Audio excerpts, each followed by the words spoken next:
उसके हत्यारों को फांसी दो, अफरोज के हत्यारों को फांसी दो, उसके हत्यारों को फांसी दो, अफरोज के हत्यारों को फांसी दो।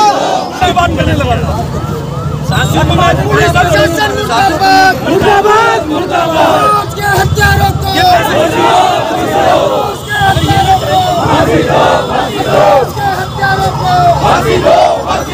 उसके हत्यारों को फांसी दो, बंद करो, उसके हत्यारों को फांसी दो, अफरोज के हत्यारों को फांसी दो, उसके हत्यारों को फांसी दो, अफरोज के हत्यारों को फांसी दो।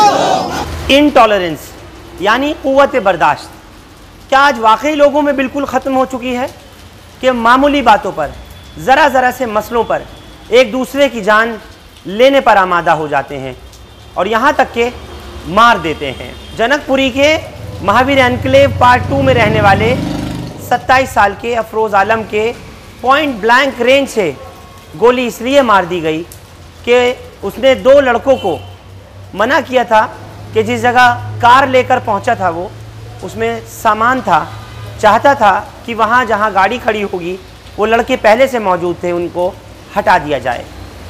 आकर के अफरोज़ ने सिर्फ इतना ही कहा कि यहाँ से हट जाओ। लड़के चले गए और उसके बाद जब दोबारा आए तो हाथ में एक देसी कट्टा लाए और आकर के अफरोज़ की कनपटी पर रखते ही गोली चला दी, खोपड़ी उड़ गई। जल्द से जल्द लोग अस्पताल पहुंचाना चाहते थे, लेकिन एम्स ट्रॉमा सेंटर पहुंचने से पहले ही बहुत देर हो चुकी थी और 15 अक्टूबर 2021 को यानी अब से ठीक 2 दिन पहले अफरोज़ की जान अस्पताल जाने से पहले ही जा चुकी थी। अब सवाल ये है कि गाड़ी खड़ी करने की जगह पर जहां अफरोज़ आकर गाड़ी पार्क करता था, उस जगह पर अगर 2 लड़के पहले से मौजूद थे और उनको उसने हटने के लिए कहा था, तो क्या गलत कह दिया था कि जो बर्दाश्त नहीं हुआ उन दोनों लड़कों को, जिनके नाम सुहेल और बिलाल बताए जा रहे हैं, दोनों ही फरार हैं, जिनमें से एक के वालिद को पुलिस ने उठाया हुआ है। ये मामला डाबड़ी मोड़ थाने का है जो कि जनकपुरी के करीब में है। आज 2 दिन बाद जब अफरोज़ की लाश घर वालों को, उसके परिजनों को दी गई पोस्टमार्टम के बाद, तो उन्होंने थाने के बाहर रखकर इंसाफ की मांग और साथ ही साथ दोनों मुलजिमों की, सुहेल और बिलाल की गिरफ्तारी को लेकर के प्रदर्शन किया, एहतजाज किया। लगभग 2 घंटे तक जनाजा थाना डाबड़ी मोड़ के बाहर रखा रहा और जमकर नारेबाजी की जाती रही। अफरोज़ के पड़ोस में, इसके इलाके में रहने वाले तमाम लोगों ने आकर के प्रदर्शन किया और पुलिस पर यही दबाव बनाने की कोशिश की कि जल्द से जल्द मुलजिमों को गिरफ्तार किया जाए, जो दोनों ही फरार हैं। देखिए कुछ वो तस्वीरें और साथ ही अफरोज़ के वालिद इदरीस और उसके भाई ने क्या कहा वो भी सुनिए। अभी रुक के कुर्सी दीजिए भाई।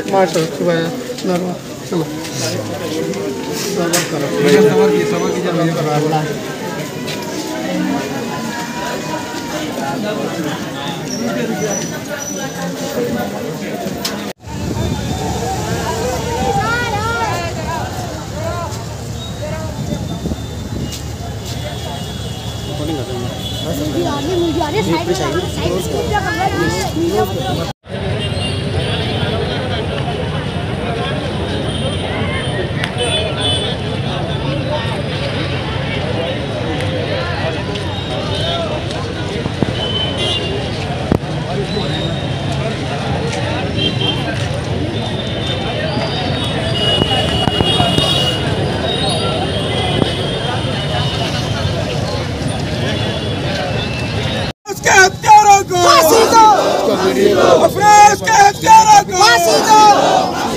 भाई हमारा लड़का गया है, लड़के के अन्याय चाहिए, अभी तक और कोई चाहे नहीं चाहिए। उनका ये कहना, पुलिस का क्या कहना है? पुलिस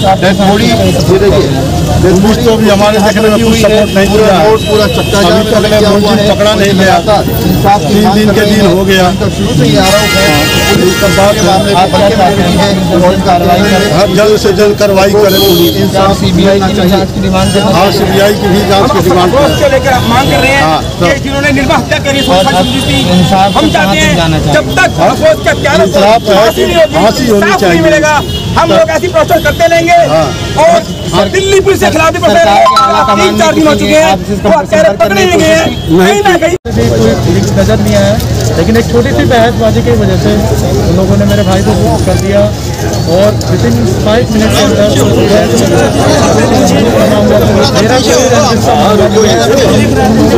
भी नहीं है। मैं कभी हम लोगों ने पहले देखा है, मैं जब गोली लगी तो मेरे पास फोन आया, मेरा बहुत मैं भागा भागा गया मौके पे, मैं भी आया देखा अभी आ जाएगा 15 मिनट बताया गया कि सर मैं कहता हूँ कि उनको बयान सही था। मैं ये नहीं कहता कि पुलिस झूठी बयान दी है, क्योंकि वहाँ पे पट्टे का भी इस्तेमाल हुआ है और बंदूक का भी इस्तेमाल हुआ है। अब पोस्टमार्टम से ये रिपोर्ट क्लियर हो गई है कि वो आपका बंदूक ही था और पोस्टमार्टम में बिल्कुल उसका फिटनेस डॉक्टर ने पुलिस को विथिन 2 आवर जो भी टाइम होता है प्रोसेस का, वो करने के बाद सबूत उनको मिल जाएगी।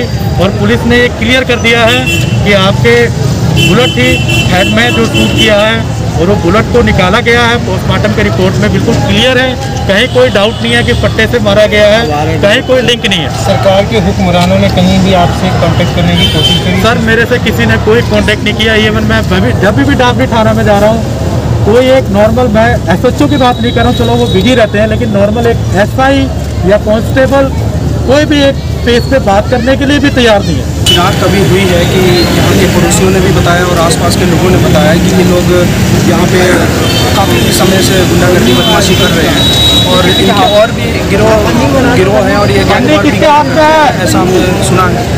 और हम तो भाई अब प्रशासन से यही मांग करते हैं कि भाई अप्रोच के हत्यारों को फांसी की सजा मिलनी चाहिए, क्योंकि यहाँ पे कुछ महीनों से मैं ये देख रहा हूँ इतनी बदमाशी और गुंडागर्दी बढ़ती जा रही है और ये सारा मुझे कहीं ना कहीं लगता है कि नशा तोड़ी की वजह से हो रहा है, क्योंकि हमारे क्षेत्र में सूखा नशा भी बिक रहा है जिसमें स्मैक हो गया, गांजा हो गया, चरस जैसी चीज़ें, ये नशीले पदार्थ हमारे क्षेत्रों में बिक रहे हैं। कहीं ना कहीं ये मुख्य कारण है कि ये नशे की लत की वजह से ये लोग अपने पिता को भी, अब उनके सामने अगर आ जाए तो पिता को भी नहीं पहचानेंगे, उसको भी शूट कर सकेंगे।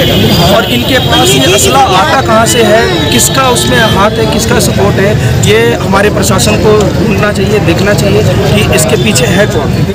गली नंबर 2 महावीर एनक्लेव पार्ट 2 में अफरोज अपने परिवार के साथ रहता था और जिस जगह पर उसने लाकर के गाड़ी खड़ी की, उस गाड़ी के अंदर सामान था, माल था। वो बात है गली नंबर 13 की, इसी इलाके की, थाना डाबड़ी मोड़ के इस इलाके महावीर एनक्लेव की। जब दोनों लड़के सोहेल और बिलाल से उसने कहा कि यहाँ से हट जाओ, तो क्या गलत कह दिया था।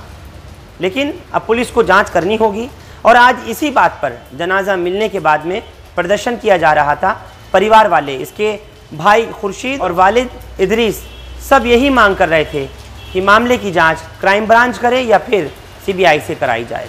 अफरोज़ तो अब इस दुनिया में नहीं है और ना वापस आ सकता, लेकिन अफरोज़ की मौत से एक सवाल ज़रूर पैदा हो गया कि क्या लोगों में इंटॉलरेंस इतना हो गया, बर्दाश्त का मादा बिल्कुल ख़त्म हो गया कि ज़रा सी बात के लिए, सिर्फ गाड़ी खड़ी करने के लिए, लड़कों को वहाँ से हटाने के लिए, बस इतनी बात कहने पर इतनी बड़ी सज़ा कि ज़िंदगी जो दे नहीं सकता, ज़िंदगी वो ले कैसे सकता है। आप लोग हमारे साथ इस खबर पर जुड़े, आपका बहुत शुक्रिया। हिंदुस्तान लाइव फरहान याहिया यूट्यूब पर सब्सक्राइब कर सकते हैं और क्लिक कर सकते हैं बेल आइकन हमारी खबर की पहली नोटिफिकेशन के लिए। फेसबुक पर हमारा page Hindustan live Farhan Yahya follow और लाइक कर सकते हैं। शुक्रिया साथ जुड़ने के लिए। Thank you for now.